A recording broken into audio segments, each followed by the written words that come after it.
পবিত্র ঈদ উল আজহার আর মাত্র একদিন বাকি। মুসলিম উম্মাহের অন্যতম বৃহৎ এই ধর্মীয় উৎসব, তাই কক্সবাজার শহরের বড় বাজারে পেশানোর কলগুলোতে ভিড় বাড়ছে ভোক্তাদের। পবিত্র ঈদ উল আজহা মানে বাহারি মশলার মিশ্রণে সুস্বাদু খাবার আয়োজন, তাই পশু কেনার পাশাপাশি মরিচ, ধনিয়া, হলুদ সহ নানা রঙের মশলা নিয়ে পেশানোর কলগুলোতে জড়ো হচ্ছে ভোক্তারা। মরিচ নিচ্ছে হলে আমরা 40 টাকা করে, চাল নিচ্ছে হলে 20 টাকা করে। দু একদিন আগে আমাদের খুব ব্যস্ততা, বেশি কাজ, মানে কাজের জন্য সময় অন্য দিতে পারি না। গরু কেনার পাশাপাশি কোরবানি উপলক্ষে প্রস্তুতি নিতে প্রতি বছরের ন্যায় এবছরও পেশানোর কলে মরিচ, হলুদ, ধনিয়া নিয়ে এসেছেন বলে জানান ভোক্তারা। বাসার লাগে ফিসাই, দোয়ানোর লাগে ফিসাইতে আমার আগে হলে একই দাম এখন। কুরবান যখন চলে এসেছে একটু মরিচ হলুদ বেশি লাগে, সেই জন্য আমরা মরিচ পিছতে আসছি।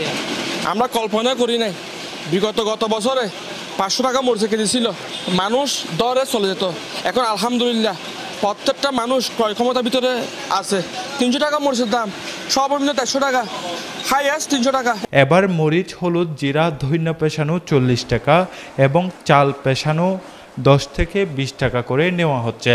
কোরবানি ঈদ আসলেই বেড়ে যায় ব্যস্ততা। অন্য সময় শ্রমিক কম থাকলেও ঈদ আসলে পেশানোর কল শ্রমিকও বেশি লাগে। তবে এবছর নতুন করে লোডশেডিংয়ের ভেলকিবাজিতে অতিষ্ঠ এবং সময়মতো পেশানো যাচ্ছে না বলে জানান সংশ্লিষ্টরা। লোডশেডিং হলে মানুষ প্রায় 1 ঘন্টা, 2 ঘন্টা, 3 ঘন্টা স্থানে বসে থাকতে হয় আর কি। আর মানুষের যদি বসে থাকে মানুষ রাগান্ত হয়ে যায় আর কি বেশি। 1 কেজি মরিচ নিয়ে আসে, আধা কেজি মরিচ নিয়ে আসে, 2 কেজি মরিচ নিয়ে আসে, অনেক অপেক্ষা করতে হয়। ঠিকভাবে যে কারণটা দিতে পারেন তাহলে কাস্টমার খুব মঞ্জয় হবে আর কি। ভাত করিলে গরুলে হয়, মনুষ্য ভাত করিলে মরিচের মেশিন চলে।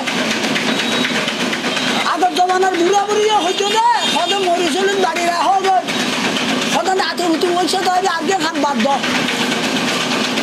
মরিচ বেটে জলার দেয় তা খেন করে খাবার এখন দোয়ানদারের সামনে যে সংস্থা খুচা রাখার 2-3 টা বিষয় করে ভোটার করি ইটারা তুলো যে 40 টাকা, সল বেশি হইলে 15 টাকা, 10 টাকা, কম হইলে 20 টাকা। ঈদ উল আজহা আত্মত্যাগের অনন্য ইবাদত ও উৎসব।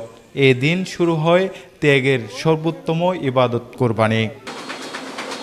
শাহেদ হোসেন মুবিন, TTN, কক্সবাজার।